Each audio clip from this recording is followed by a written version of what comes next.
Bienvenidos nuevamente a este canal Evangelio de la Biblia. Mi nombre es Alexander Agudelo. En esta ocasión vamos a tratar un tema importantísimo y es precisamente acerca de la Biblia. ¿Por qué podemos confiar en la Biblia?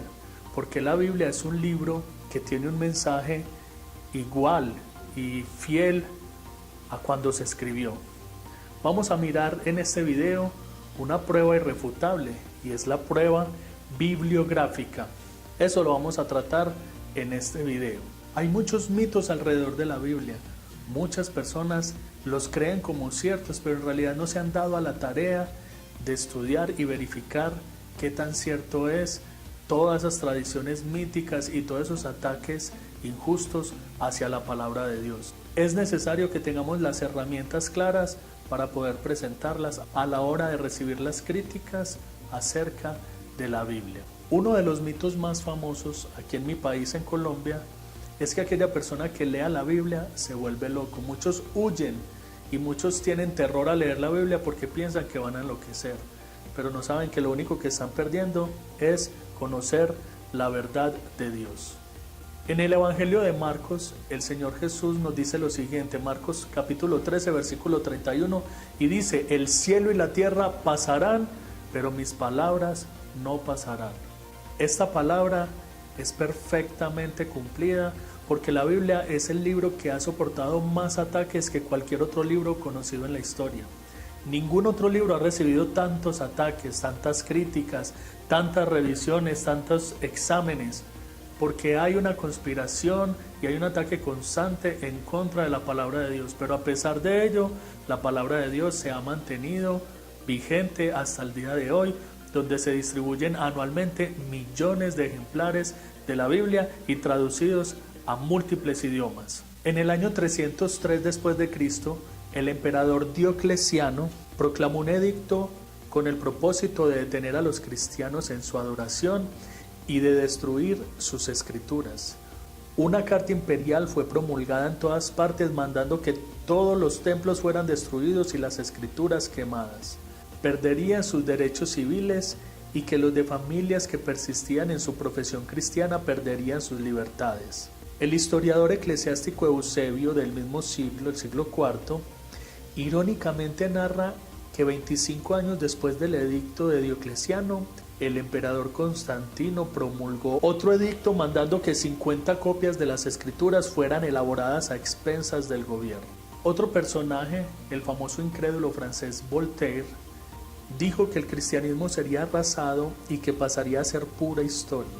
Solamente 50 años después de la muerte de este hombre, su casa fue tomada por la Sociedad Bíblica de Ginebra y en su propia casa y en su imprenta comenzaron a producir cientos y miles de ejemplares de Biblias. Voy a comentarte acerca de la prueba bibliográfica. ¿Qué es esto? Es un examen que se le hace a los textos clásicos, a los textos antiguos, a través del cual se mira cómo ha llegado hasta nosotros. Es decir, puesto que no tenemos los escritos originales, cuán confiables son las copias que tenemos en relación con los manuscritos existentes de ellos. Además, teniendo en cuenta el lapso de tiempo entre la copia original y su primera copia después del texto original. Estos datos son importantes en la revisión de la fidelidad de cualquier texto de literatura clásica o antigua. Francis Edward Peters dice lo siguiente: solo sobre la base de la tradición de manuscritos, las obras que forman el Nuevo Testamento cristiano fueron los libros de la antigüedad más frecuentemente copiados y con circulación más amplia.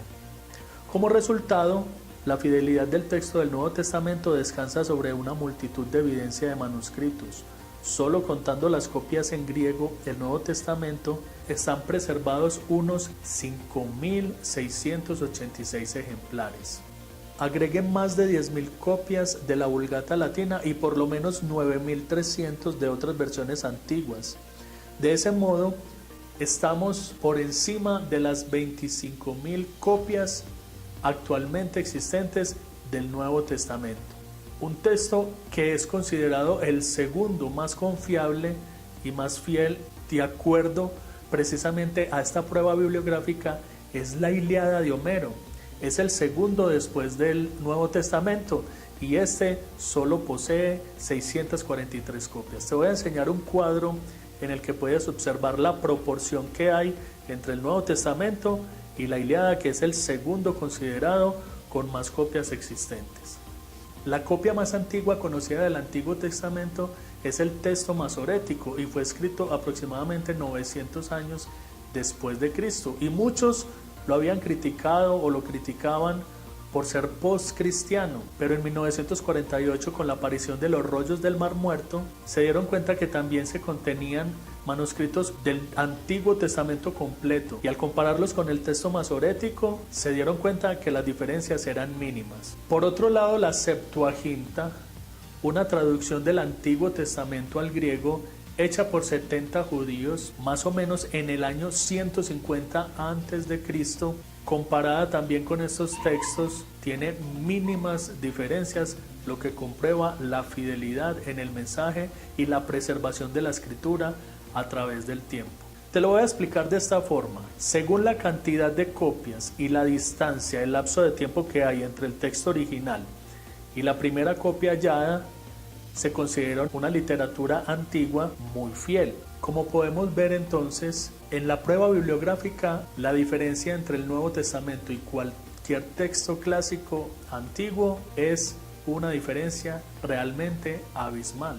En el siguiente cuadro te voy a mostrar un comparativo entre la literatura clásica de los griegos antiguos, de Platón, Aristóteles, de Homero, y el Nuevo Testamento, para que tengas una idea de cómo la diferencia es sencillamente impresionante. Y esto lo único que hace es confirmar la fiabilidad y la preservación del texto bíblico. A esto debemos sumarle la diferencia cultural entre los griegos y los judíos. Los judíos no copiaban palabras, ellos copiaban letra por letra. Al finalizar un papiro, contaban las letras y el número debería ser exacto, lo que eliminaba los riesgos de cometer un error. Los historiadores no cristianos del primer siglo, como lo fue Flavio Josefo, en su obra Antigüedades Judías, hace varias alusiones a Jesús llamado el Cristo. Estas alusiones, aunque pocas y no son suficientes para conocer la vida y obra de Jesús, sí nos dan un soporte de la historicidad de dicho personaje. Jesús es el personaje central de la Biblia. Desde el principio se escribió acerca de Jesús. Jesús mismo dijo que Moisés y los profetas habían escrito acerca de él. Jesús aparece mencionado en repetidas ocasiones en obras de escritores romanos, tales como Tácito, Suetonio, Flavio Josefo y Plinio el Joven. Para que amplíes mucho más la información que te estoy dando, te voy a recomendar una obra magnífica, una obra exhaustiva y clarísima, y sobre todo muy seria, acerca de la historicidad y la fiabilidad de la palabra de Dios. La obra se llama Nueva Evidencia que exige un veredicto, de Josh McDowell. La Nueva Evidencia es una actualización de su primera obra llamada Evidencia que exige un veredicto. Allí podrás encontrar mucha más información y profundizar mucho más en los temas que estamos tratando en este video. Viendo eso, vemos cómo perfectamente se cumplen las palabras de Jesús. Jesús nos dice en Mateo 5:18: porque de cierto les digo que hasta que pasen el cielo y la tierra, ni una jota ni una tilde pasará de la ley hasta que todo se haya cumplido. Eso lo estamos atestiguando hoy en día, cómo las profecías bíblicas se han cumplido, cómo la palabra de Dios, a pesar de los ataques, se mantiene firme y hoy en día se distribuyen millones en todo el mundo y traducida a miles de lenguas. El apóstol Pablo, en la segunda carta a Timoteo, capítulo 3, versículos 16 y 17, dice: toda la escritura es inspirada por Dios y útil para enseñar, para redarguir, para corregir y para instruir en justicia, a fin de que el hombre de Dios sea perfeccionado, enteramente preparado para toda buena obra.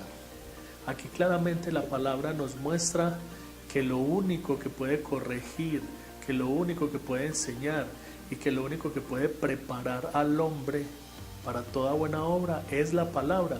Y por eso es que se ha querido detener el movimiento de la palabra. Por eso Satanás quiere detener que la palabra sea reproducida, que la palabra sea difundida. Por eso quiere llenar la mente de las personas con prejuicios y con mitos no válidos, y que las personas por falta de estudio simplemente hacen eco de frases y de palabras en contra de la Biblia. Yo quiero que quede en evidencia una cosa: pocos se cuestionan los escritos antiguos de cualquier serie literaria, de cualquier índole que no sea la palabra de Dios. Es injusto ver cómo la palabra de Dios es cuestionada, rechazada, una y otra vez refutada, pero por la gloria de Dios y por el cuidado de Dios, sin éxito alguno. Y hoy sigue vigente la palabra de Dios, transformando vidas, preparando a los hombres. Vamos a mirar dentro de la palabra de Dios todas las cosas que la misma palabra dice que hacen el ser humano, y que la misma palabra dice que es en esencia de ayuda y de beneficio para todo aquel que se acerca a ella. El Salmo 119, 105 dice lo siguiente: lámpara es a mis pies tu palabra y lumbrera a mi camino. Es pues entonces que el enemigo quiere que nosotros andemos en tinieblas, quiere que las personas anden sin claridad en el camino, porque lo único que puede iluminar nuestro camino, nuestro sendero, es la palabra de Dios. Una lumbrera es algo que alumbra de forma panorámica, lo que podemos ver hacia lo lejos, el camino claramente. El sol, por ejemplo, es una lumbrera, la luna también es una lumbrera. Las personas que viven en el campo saben que lo que voy a decir es cierto. Las noches de luna se alcanza a ver a distancia con una claridad perfecta, con solo la luz de la luna. Es impresionante, esas son las lumbreras que Dios creó, pero la palabra aquí nos dice que ella es lumbrera a nuestro caminar, es decir, que podemos ver el panorama claramente. Cuando te acercas a la palabra de Dios, tus ojos son abiertos, tu vida es iluminada y puedes ver claramente el camino. Hebreos 4:12 también nos dice lo siguiente: porque la palabra de Dios es viva y eficaz y más cortante que toda espada de dos filos, y penetra hasta partir el alma y el espíritu, las coyunturas y los tuétanos, y discierne los pensamientos y las intenciones del corazón. Ningún otro libro de la literatura clásica o de la literatura universal es una palabra viva, que genere vida en las personas. Solo la palabra de Dios es viva y es eficaz, y dice que penetra hasta lo más profundo y discierne las intenciones y los pensamientos. Quisiera cerrar entonces este video mencionando dos versículos muy importantes. Ya los había mencionado en el primer video introductorio, y el primero es Juan 5:39, que dice lo siguiente: escudriñen las escrituras porque a ustedes les parece que en ellas tienen la vida eterna, y ellas son las que dan testimonio de mí.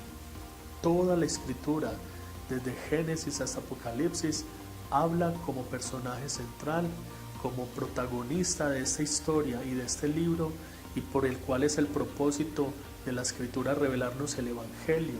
El Evangelio es Cristo mismo, Jesús, el Cristo, Él es el Evangelio. Y la palabra nos habla del Evangelio desde el Génesis hasta el Apocalipsis. Dice Jesús a los judíos que escudriñen bien las escrituras, porque ellos creen que en ellas está la vida eterna. Y de hecho lo está, porque Jesús les está diciendo: ellas son las que hablan acerca de mí. Y el otro versículo que te quiero dejar es un versículo maravilloso. Te sugiero que te lo aprendas, que nunca lo olvides, que lo escribas y lo pegues como un póster en la puerta de tu cuarto o donde quieras, pero principalmente que lo memorices. Juan 20:31 dice lo siguiente: pero estas se han escrito para que creas que Jesús es el Cristo, el Hijo de Dios, y para que creyendo tengan vida en su nombre.